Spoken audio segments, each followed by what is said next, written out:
So, welcome friends to our next lecture regarding the specifications. In our last lecture, we have discussed about the how to write the specifications for the brickwork.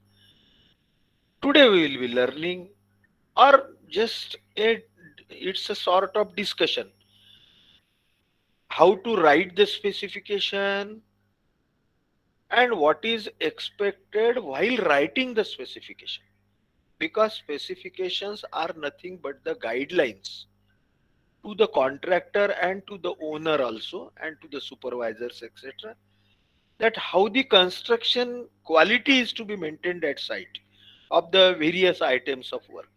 So therefore, for the various items of work, our all the government department in their standard specifications, they have already written all these specifications, or these specifications are ready made available only for us to understand. We are going through bit detail. So the second item is plastering in cement mortar 1 is to 4, 12 millimeters thick. And you all know that after the brick masonry or the stone masonry is being done, we plaster it, and that plaster thickness is between maybe 1 centimeter or 10 millimeter to 12 and 15 millimeter. Lesser the thickness of plaster, better is the, or it is better for the life of the masonry. And that also depends on the skill of the mason who is performing the masonry work, है ना. जितना कम से कम thickness का plaster रहा उतना बहुत अच्छा, ये ध्यान में रखना. और वह सब काय के ऊपर डिपेंड रहता है, जो मैसन रहता है, जो मैसनरी करता है, आइदर दी ब्रिक मैसनरी और the stone masonry, that skill के ऊपर वो डिपेंड रहता है. But at the most 12 millimeter thick, ज्यादा से ज्यादा इतने थिकनेस का हम प्लास्टर करते हैं. सो ये प्लास्टर के लिए हमने क्या क्या स्पेसिफिकेशन कैसे लिखना चाहिए या क्या चाहिए, वो हम देखते जाते हैं. जैसे मटेरियल्स है. So materials of the cement mortar are, as you know, the sand. mortar में क्या है? sand है, सीमेंट है. mortar यानी मसाला, जिसको बोलते हैं हम हमारे कॉमन लैंग्वेज में, it is called as the masala, है ना. मसाला यानी वो सब्जी भाजी का मसाला नहीं, या मसाला पान भी नहीं. This is the masala which is called to the cement and the sand water mortar. So therefore its contents are the sand, cement and water, and maybe sometimes fourth maybe some admixtures, है ना, workability admixtures, etc., binding admixtures, waterproofing admixtures आजकल हमें add करते हैं. Okay, you can write on your own. कभी आपको पूछा तो आप लिख सकते हैं. You will definitely be benefited for that, that you have put some common sense there. So these are the materials. Now regarding all these materials, यह जो मटेरियल है इसके बारे में हमने क्या स्पेसिफिकेशन है वो पहले के ब्रिक मैसनरी में देखे हैं, तो इसलिए बार बार उसको रिपीट करने में कोई मतलब नहीं है. So they are same as in brick masonry, है ना. लेकिन एग्जाम में ऐसा नहीं लिख सकते आप. एग्जाम में आपको फिर से लिखना पड़ेगा, फिर से है ना, फ्रेश ही लिखना पड़ेगा, है ना, पूछा तो. लेकिन सैंड का जैसे हमने देखा था, मैंने आपको बताया कि the sand should be as per Indian standard 383, है ना. बाकी जो sand should be coarse is fineness, आप अपने दिल से लिख सकते हैं. Fineness modulus between 2.6 to 3.2, it is well graded sand. आपको यदि याद होगा, मैंने आपको बहुत अच्छा पढ़ाया था सैंड के क्या है, तो फाइन एग्रीगेट जिसको बोलते हैं, कि वो जोन 1, जोन 2, जोन 3, जोन 4, ऐसे सैंड के जोन्स बताया था. Zone 1 is the coarse sand, zone 2 is very good for the masonry, zone 3 is fine sand, it is very good for the plaster. तो आप लिख सकते हैं इसमें the sand should B of zone 2 और जोन 3. जोन 4 की sand नहीं use कर सकते हम, वो बहुत ही फाइन सैंड है ना, उसको कोई स्ट्रेंथ नहीं रहती है, तो हमको वो नहीं यूज करना. सो सैंड के क्वालिटी के बारे में आप लिख सकते हैं. Cement Indian standard 269 and all other the, ये तो आप हर इसमें थोड़ा कॉमन सेंस आपने रखा, तो you can right everywhere The 383 is common to the sand. 269 is common to the cement. IS, I mean to say Indian standard. Water, आप portable water अपने दिल से लिख सकते हैं, POTABLE, पोर्टेबल वाटर, पीने पीने लायक पानी रहना चाहिए. पोर्टेबल मीन्स ड्रिंकेबल, या पोर्टेबल वर्ड याद नहीं रहा है तो आप ड्रिंकेबल बोल सकते हैं, है ना. It should be free from the dirt, no turbidity. Actually जैसे पीने के लिए पानी यूज करते हैं वैसे ही कंक्रीट के लिए करना चाहिए, लेकिन हम बहुत निग्लेक्ट करते हैं, कुछ भी गंदा पानी यूज करते हैं, तो ऐसा चलता नहीं है. लेकिन ठीक है, हम आप स्पेसिफिकेशन में आप लिख सकते हैं, एडमिक्सचर्स है तो वो भी लिख सकते हैं, एडमिक्सचर शुड बी, है ना, उसकी इंडियन स्टैंडर्ड है एडमिक्सचर्स के भी. तो अभी मुझे इमीडिएटली याद नहीं है, लेकिन 13,311 वगैरह है शायद. 13,311 part one and part two. There are the two IS Indian standards. I have I might have taught you in your concrete technology. So those IS you can mention, and the waterproofing वगैरह वगैरह आप अपने दिल से लिख सकते हैं कुछ, यदि एग्जाम में पूछा तो. वैसे तो जिंदगी भर आपको स्पेसिफिकेशन लिखना नहीं है, हाँ समझ लेना जरूरी है. Mortar same as in brick masonry ना. मॉर्टर हमने ब्रिक मैसनरी में देखा था कि it should be taken in proper proportion, it should be taken by weight बोल सकते हैं आप. water should be, and all the ingredients should be thoroughly mixed in a mixer. Manual mixing चलता ही नहीं है, in a mixer, and then it is to be placed, it is to be used within the setting time का जो initial setting time है, IST जिसको बोलते हैं 30 minutes. Within that setting time that mortar is to be used. If the it is more than 30 minutes, then that mortar is to be thrown, it is not to be used, because now the cement is has started setting. So this is all about, you can write down about the masonry mortar, I mean to say. Preparation of surface, this is very important. ये आप सबने पढ़ा भी होगा शायद, कि हम किसी मैसनरी के ऊपर प्लास्टर करते हैं, है ना. प्लास्टर ये बाहर से मैसनरी सूख जाने के बाद में उसके ऊपर हम मॉर्टर या मसाला लगाते हैं, तो it does not bind to the masonry perfectly. यह जो मॉर्टर है, यह जो प्लास्टर है, यह एकदम चिपकता नहीं है वो जुडाई को, वो मैसनरी को. हमें दिखता है अच्छा बाद में, तो उसके लिए हमें क्या केयर लेना पड़ता है. तो ये जो जॉइंट्स है ब्रिक के, the joints of the brickwork should be racked to a minimum depth of 12 to 15 millimeters. ये जो जॉइंट्स है इसको 12 से 15 मिलीमीटर, 1 से 1.5 सेंटीमीटर तक के वो जॉइंट खोलते हैं एक आधे नेल्स से वगैरह, उसको रैकिंग करके बोलते हैं. Surface of wall should be brushed, wall का सरफेस ब्रशिंग करना, क्लीन, कुछ भी लूज मटेरियल नहीं चाहना चाहिए. वॉश्ड विद द वाटर, पानी से उसे धोइए. And watered before plastering, plaster करने के पहले उसे गीला कीजिए. क्यों? क्योंकि फिर से प्लास्टर के मॉर्टर में जो पानी है वो ब्रिक मैसनरी एब्जॉर्ब कर लेगी, और वो प्लास्टर को कोई स्ट्रेंथ नहीं आएगी, ना बाइंडिंग रहेगा, है ना. आप टेस्ट कर सकते हैं, एक आधा प्लास्टर, एक आधा खीला लीजिए और उसको खरोच के देखिए.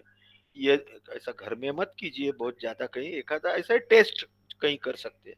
यदि वो इजीली खरोच के निकलता है तो इसका मतलब है कि उसमें क्यूरिंग बराबर नहीं हुआ है, या क्यूरिंग हुआ है तो उसके पहले अंदर की जो मैसनरी है उसको सोकिंग नहीं हुआ है, वाटरिंग नहीं हुआ है, तो it has absorb the water from the plaster, है ना. हमें तो सिविल इंजीनियर में डॉक्टर होना है.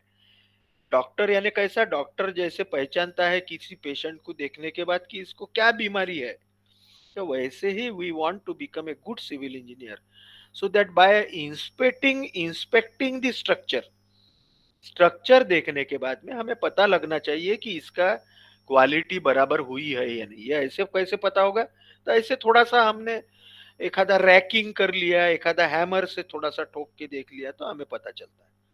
So the surface needs to be brushed, cleaned, washed and water of the masonry before plastering, so that the plaster will hold to that surface perfectly. For uniform thickness of the plaster, ये plaster का thickness uniform रहना चाहिए, यानी जो आपका 10 या 12 millimetre है तो that much thickness. Narrow strips of about 100 millimeter wide by 100 millimeter deep at a distance of 1 meter shall be provided, and then gap shall be filled immediately. यानी दो प्लास्टर के बीच में एक आधी पट्टी छोड़ना चाहिए ताकि बॉन्डिंग अच्छा हो बिटवीन ऑल द प्लास्टर, है ना. एक साथ एक लेयर में करेंगे तो एक में कुछ खराबी आ गई तो वो बाजू में ये होते जाएगा, उसको बॉन्ड करके बोलते हैं या जॉइंट करके बोलते हैं. बाद में plaster laying, how the plasters material is to be laid, masala कैसे हमने वो जुड़ाई के ऊपर में लगाना चाहिए. The plaster shall be 12 millimeter thick और एज स्पेसिफाइड, जैसे बताया है वैसा. It should be started from top and worked towards the ground. है ना, ये इंस्ट्रक्शन कितनी सिंपल है. प्लास्टर करते वक्त ऊपर से नीचे में आना चाहिए, ना कि नीचे से ऊपर में. क्या होगा उससे, यदि नीचे से पहला प्लास्टर करेंगे, नीचे है ना फ्लोरिंग के पास में, और धीरे धीरे स्लैब के पास में जाएंगे प्लास्टर करते वक्त, तो क्या होगा कि ऊपर का मॉर्टर फिर से जो प्लास्टर आपका हो चुका है उसके ऊपर गिरेगा और फिर वो सरफेस रफ हो जाएगा. We want that plaster to be very plain. है ना, आपके घर में ऐसा रफ दिखता है क्या कोई प्लास्टर? तो इसलिए प्लास्टर ऊपर से नीचे में करना चाहिए. Whole surface shall be made flush with wooden floats to ensure uniform surface. पूरा प्लास्टर का जो सरफेस है उसको फ्लश करना चाहिए वुडन फ्लोट से, है ना, लाकड़ी वो रद्दा करके बोलते हैं उसको, कॉमन लैंग्वेज है. मिस्त्री के लैंग्वेज में उसको वुडन फ्लोट, या लाकड़ी ऐसा उसके पास में ऐसा एक हैंडल लगा रहता है, वो रद्दा रहता है. वो बहुत अच्छा, ये मिस्त्री का काम कोई कम वाला काम नहीं है, वो बहुत एक्सपर्ट है. हमने यदि हाथ में काम करके लेके देखा, एक आधी जुड़ाई किया करके देखी है कभी. सिविल इंजीनियर ने ये भी एक्सपीरियंस लेना चाहिए कि सिर्फ काम करवा लेना ये बात अलग, और खुद एक आधे बार करके देखना, है ना. कोई जिंदगी भर जुड़ाई और प्लास्टर नहीं करना अपने को, हमें तो करवा लेना है. लेकिन व्हाट डिफिकल्टी ही सफर्स और how he gets that skill, ये कैसे स्किल लेता है ना. मिस्त्री का काम बहुत डिफिकल्ट है, ऐसा मैं बताता हूँ अपने. आपने कभी देखिए वो इतनी जुड़ाई अच्छी करता है, प्लास्टर इतना अच्छा करता है, कंक्रीटिंग करता है तो बराबर एक लेवल में करता है. So it's very difficult, if you try to do it you will not be able to do. So and बहुत लेबोरियस भी है. So that care should be taken that surface should be flush with wooden floors to ensure uniform surface, है ना, ऐसा बोलते हैं. आपको और एक क्वालिटी थंब रूल वाली टेस्ट बताता हूँ. अच्छे से अच्छा प्लास्टर कैसा है ना, लाइन दूरी लेने का. ऐसा एक high high high quality plaster, एखादी रस्सी रहती है ना, बारीक दोरी, या एखादा जो हमारे सिलाई का दोरा रहता है, and at the two ends 1 metre या 2 मीटर प्लास्टर के ऊपर में वो दोरी ऐसी लगाने का, ऐसे चिपका के रखने का प्लास्टर के ऊपर में, एक उंगली से और दूसरे उंगली से, और उसके बीच में से दोरी के नीचे से कोई नोट नहीं जाना चाहिए आपकी, 1 रुपए की, 2 रुपए की, 10 रुपए की. आपको ख्याल में आया क्या, that there should not be distance between that thread. Thread बोलेंगे हम दोरी को जिसको बोलते हैं, है ना, सूत रहता है धागा, एंड द प्लास्टर, इसके बीच में कोई डिस्टेंस नहीं, तो एक नोट डाल के देखते हैं. बहुत अच्छे जो इंजीनियर काम करवा लेते हैं या जिनको क्वालिटी सरफेस के बारे में है, दे टेस्ट इट. ये थंब रूल वाला टेस्ट है कि भाई ऐसा आंखों से देख के तो आपको सब चिकना चोपड़ा ही दिखता है, बिल्कुल प्लास्टर मस्त, लेकिन एखादा सरप्राइज आपको टेस्ट करना है. तो यानी फिर से ये these are the qualities you should inculcate. कि 2 थ्रेड लगा दिया, उसको बोला कि चल ला रे दो दो दो, धागा ला बोला, चल 2 साइड में लगा थोड़ा दूर, और उसमें से अपने जेब में से एक 5 रुपए 10 रुपए की नोट डाल के देखने का. वो यदि नहीं जाती है तो it's a very good well planned, इसको flush with the uniform surface that is there. Curing, है ना, curing is the heart of the any cement work. cement water work, cement concrete plaster mortar curing is must. So it should be started after 12 hours by sprinkling of water, and it should be at least done for the 7 days. Scaffolding, है ना, scaffolding same as given in the brick work. Brick work में जैसे scaffolding के बारे में हमने पढ़ा, वो measurement, plaster work shall be measured in meter square, and deductions for plaster shall be made as per Indian standard 1200. आप सबको याद होगा, हमने यूनिट नंबर 1 में या शायद यूनिट नंबर 2 में प्लास्टर के जो मेजरमेंट्स कैलकुलेट किए थे, तो we have deducted 50% for the opening, है ना.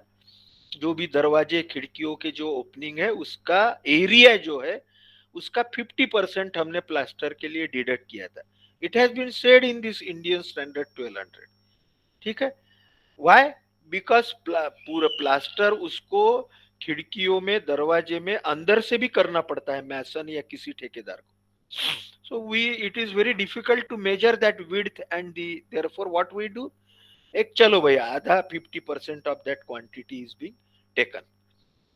That is regarding the measurement. Now measurement है ना, फिर से पेमेंट. मेजरमेंट यानी काम होने के बाद में आपको एक्चुअली, आपको यानी इंजीनियर को, he has to take the tapes. हम उसके पास में मेजरमेंट टेप रहती है, और वो साइट के ऊपर में एक्चुअल में जाके टेप लगा के स्क्वायर मीटर में कितनी लेंथ है, कितने हाइट है, and accordingly he note down in his notebook and then in the measurement book, and he find out the plaster area. क्योंकि प्लास्टर का जो पेमेंट होता है वो स्क्वायर मीटर में होता है, मीटर स्क्वायर में एरियल पेमेंट रहता है, ना कि as per the concrete cubic metre. ठीक है. अभी हम आगे जाते हैं. We have seen two items. बहुत सारे नहीं देखते, मैंने तो आपको नोट्स में दिया है. I have given you numerous items of work. Again it will be my request to you to please go through the notes. आगे हम देखते हैं रीइंफोर्स सीमेंट कंक्रीट 124. ठीक है. यहाँ लिखा है reinforce cement concrete, but it is called as the reinforce concrete. Cement उसमें कंक्रीट बोला कि उसमें सीमेंट आया ही. So reinforced concrete 124, you know, the 124 concrete is by the volume, but by its strength it is M15 concrete. ठीक है. 124 is by the volume, volumetric batching आपको याद होगा. तो 1 part is cement, 2 part is the sand, and 4 part is aggregate. Okay, coarse aggregate. So 1 part is cement, 2 part is fine aggregate, that is the sand, and 4 part is coarse aggregate. So 124, or it is also called as M15 concrete, including centering and reinforcement. है ना. Centering में centering, staging वगैरह सब आ गया. जैसे हमने scaffolding देखा, तो स्कैफोल्डिंग प्लस स्टेजिंग. स्टेजिंग यानी सपोर्ट. सो स्कैफोल्डिंग यानी वो जो चैली या आड़ी पट्टी रहती है, that is scaffolding, and its support it is called as the staging. So centering, form work and the staging means centering यानी form work and the staging means उसको support. तो वो भी वो आइटम में इंक्लूड है. उस आइटम का हम स्पेसिफिकेशन कैसा लिखते हैं वो पढ़ते हैं, एंड द रीइंफोर्समेंट, और रीइंफोर्समेंट के स्पेसिफिकेशन, है ना. अभी तक के आपको दो आइटम के ऊपर से you must have got the idea. Now the first is the material. हमारा फॉर्मेट क्या है? Material, the construction methodology, and third is the measurement. Okay. और third you can say the quality or the care to be taken during construction or after construction, curing etc. and last is the measurement. है ना. ऐसे चार part में हमारे specification generally लिखते हैं. तो पहला मटेरियल हो गया. So material of the reinforced concrete is definitely coarse aggregate, fine aggregate, cement and the admixture if any. और उसके बाद में यदि reinforcement है तो reinforcement का हम अलग से लिखेंगे. कैसा लिखते हैं वो देखते हैं. So coarse aggregate, as just now I have told you regarding Indian standard 383. ठीक है. See this Indian standard 383 which is updated up to now 2021. So this IS tells you about the quality of the aggregate. So therefore you can 100% write down that coarse aggregate shall be IS 383 for size and as per Indian standard 2386 part 4 for the mechanical properties. आप सबको मालूम है aggregate की mechanical properties कौन सी है, मैं कल आपको पूछूंगा, किसी को भी पूछूंगा, तो जरा आते वक्त थोड़ी तैयारी से आने का, डर के नहीं आने का, नहीं आया तो मैं बताऊंगा आपको, नहीं तो बस सर पूछ रहे तो बाबा मत आओ, तो ऐसा कुछ नहीं है, ऐसे ही जनरल नॉलेज करके गप्पे मारेंगे, नहीं आया तो मैं आपको जरूर बताऊंगा। मैकेनिकल प्रॉपर्टीज आप सबको मालूम है, आपने पढ़ा है। अब ऐसा होता है कि आप थर्ड सेम में पढ़ते हैं, उसके बाद में दसों बीसों सब्जेक्ट पढ़ते हैं, सिर्फ सीटी नहीं ध्यान में रखते हैं, you sir learn about the survey, GT1, GT2, environment engineering, hydrology. So may not you can recollect it, but if you go through the notes or discussion, you can get it. Mechanical properties. So coarse aggregates shall be crushed or broken from the handstone obtained from up to approved body. They should be hard, strong, dense, durable, non-absorbent. जो भी coarse aggregate से आपको अच्छे quality से related जो expected है, that you can note down in this, like the it should be free from elongated pieces, flat नहीं रहना चाहिए, है ना, हमने वो भी पढ़ा है, उसके फ्लैकीनेस इंडेक्स वगैरह, powdered clay, silt, dirt, coat, dust and other organic material उसमें रहना नहीं चाहिए, impurities. Okay, white should not exceed 42% of the coarse aggregate, यानी वो कॉम्पैक्ट रहना चाहिए, coarse aggregate should be as per Indian standard, ठीक है। So this is all about the coarse aggregate. Now fine aggregate, you all know fine aggregate is nothing but the sand or the aggregate which has the lesser size than 4.75 millimeters, 4.75, ठीक है। तो उसके नीचे का जो है यानी 5.5 centimetre, 4.75 millimetre, that is called as the sand, up to 150 micron, है ना, थोड़ा थोड़ा रिवीजन मैं आपको दे देता हूँ। तो फाइन एग्रीगेट, इसका भी Indian standard 383 and that IS 515 also, it should be coarse, sharp, angular. Fine aggregate shall not pass through Indian standard number 480, 475 size, है ना, इससे पास होना चाहिए, इससे बड़ा नहीं होना चाहिए, and written on Indian standard number 15, that is 5.5 millimeter side. It shall be clean, free from dust, dirt and the organic or vegetable matter. Sea sand shall not be used, है ना, ये कॉमन सेंस वाली बात है। Cement shall be fresh Portland cement as per Indian standard of 269, है ना, ये 269 ये 33 ग्रेड का है, आप कहीं से तो भी 43 या 53 ग्रेड का ढूंढ के निकालिए, वो भी लिख सकते हैं यहाँ पे। Weight of the one bag is 50 kilogram, आप सबको मालूम है। Volume is 0.035 metre cube, you all must be aware about that, 35 liters or 0.035 cubic meter. Cement shall be of required all that tensile stress, compressive stress and fineness. कोई आपको मालूम रहने की जरूरत नहीं है, you can write down this statement on your own.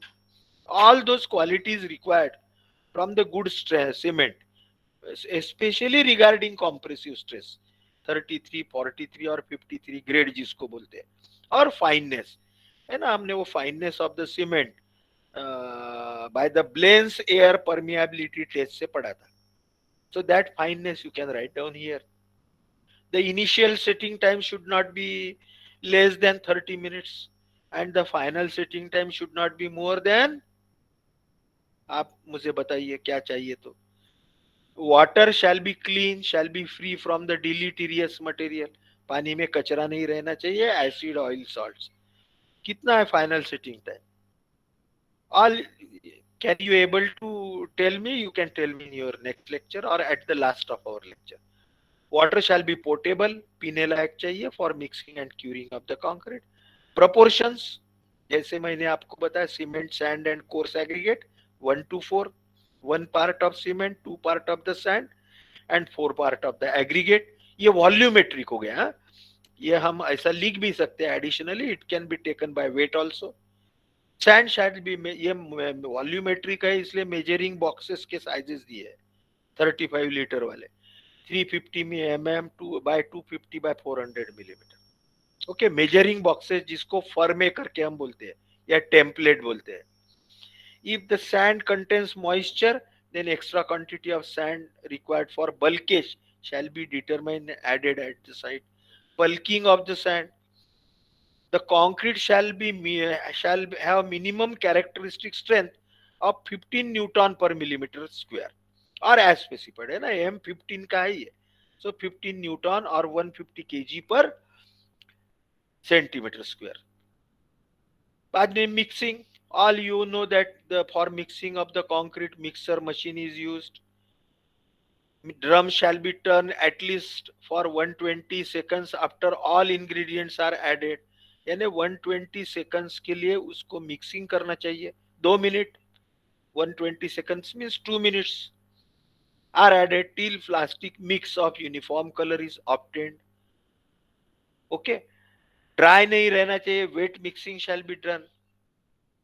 For small quantity of concrete, hand mixing may be allowed with specific prior permission of engineer in charge. लेकिन उसमें 10% ज्यादा सीमेंट डालना चाहिए, ऐसा स्पेसिफिकेशन में हम लिख सकते हैं. लेकिन द कंफर्मेशन और compulsory is the use of the mixers. So mixing के बाद में वर्केबिलिटी स्लम टेस्ट लेना है. So all the workability आपको क्या चाहिए? All the slump of 75 millimeter to 100 millimeter is to be tested. Concrete laying कैसे लेके जाना चाहिए? It should be dropped from a specific height. है ना, ज्यादा से ज्यादा कितने ऊपर से उसको डालना चाहिए? ज्यादा से ज्यादा 30 सेंटीमीटर और 60 centimetres. Not more than that. All segregation will take place vibrated by means of the vibrators. No hand compaction is generally permitted. यदि permitted है तो बाकायदा rods और tamping रहना चाहिए. Curing. All we must know, after 24 hours of the concrete, it should be flooded with water by making the mud wall या जिसको carry करके बोलते हैं वो रखना चाहिए. Ponding of the water is to be done at least for the 14 days. फिर बाद में आज का जो आखिरी का है वो पढ़ लेते हैं हम और फिर आज रुक जाते हैं. Steel reinforcement. Again steel reinforcement में मटेरियल आ गया. Steel bars conforming to Indian standard 432 और Indian standard 1786 and 1139. It should be free from loose mill scales rust dust. वो बार में है ना, हमारे साइट के हम जो बार यूज करते हैं उसके बारे में तो ये केयर लेते ही नहीं कि it should be free from loose mill scales और rust dirt dust oil grease and coats of paint. यानी ये जो स्टील बार रहने चाहिए ये बिल्कुल चकाचक जो स्टील का कलर रहता है उसके ही कलर के. स्टील है ना, लोहे का जैसा कलर रहता है. लेकिन हमारे साइट के ऊपर में या हम जो साइट जो बार देखते हैं आजकल उसमें जंग लगा हुआ रहता है, जंग रहता है, रस्ट रहता है, कचरा रहता है उसके ऊपर में, कुछ ऑयल रहता है, कुछ साफ सूफ कर अच्छे से क्लीन बार यूज करना. बॉन्ड होना चाहिए basically between the steel and the concrete. They shall be stored in such a way to prevent the corrosion. They shall be tested to Indian standard specification. Use करने के पहले उसकी tensile strength वगैरह test करनी चाहिए. They should be as per they should be with stand bending test. Steel composition shall be as per Indian standard specification. फिर उसका placement, bending, binding, all is to be taken care of as per the detailed drawings and the specifications. कहीं overlapping of the bars है so as per the overlapping जो हम बोलते हैं 45D 45 times the diameter of the bar, इतना हम overlapping देते हैं 45 to 50. So that is to be taken. या वेल्डिंग करते हैं उसको. So bar at the point shall be secured tight with 2 strands of concealed wire of 0.9 to 16 millimeter phi. यानी ये बार बांधने के लिए कौन से तार यूज करना चाहिए उसके भी डायमेंशन दिए 0.9 to 1.6 millimeter फाई. है ना, ये जो बार हम ओवरलैप करते हैं या बाइंडिंग करते हैं तो उसके लिए which wire is to be used. Before deposition of the concrete, concrete करने के पहले ये जो रिइंफोर्समेंट है shall be approved by engineer in charge, है ना, ये होना चाहिए। और उसके बाद में last but not the least is regarding the measurement of the steel reinforcement and concrete also. Concrete का भी जो साइट के ऊपर में उसके लेंथ, ब्रेड्थ और डेप्थ, इस हिसाब से वॉल्यूमेट्रिकली, यदि वो वॉल्यूम से पेमेंट है तो, और यदि एक आधा फ्लोरिंग जैसा आइटम है, फ्लोरिंग ऑफ द कंक्रीट, तो उसको स्क्वायर मीटर में पेमेंट करते हैं। थिकनेस उसका फिक्स रहता है, इसलिए तो वो स्क्वायर मीटर में मेजरमेंट लेना चाहिए। लेकिन जो साइट पे है वो, जो हम टेप लगा के, वैसे ही रीइंफोर्समेंट जो रहता है, तो ये रीइंफोर्समेंट के जनरली हम जो मेजरमेंट लेते हैं वो लेंथ में लेते हैं, ठीक है, according to length, and we multiply that length with per meter weight of the bar. जैसे 12 mm का बार का वेट कुछ 0.82 होगा, या जो भी स्टैंडर्ड वेट्स है, उस हिसाब से we measure the quantity of steel. First we measure with respect to length and multiply that length with the standard weight, और जो हमने एक्चुअल वेट लिया वो बार का, एक बार की, 1 मीटर की क्या वेट है वो, उस हिसाब से उसका पेमेंट करते हैं। ठीक है, आज हम यहाँ पे रुकते हैं। Next time we will some wander into the that measurements or that specification part of the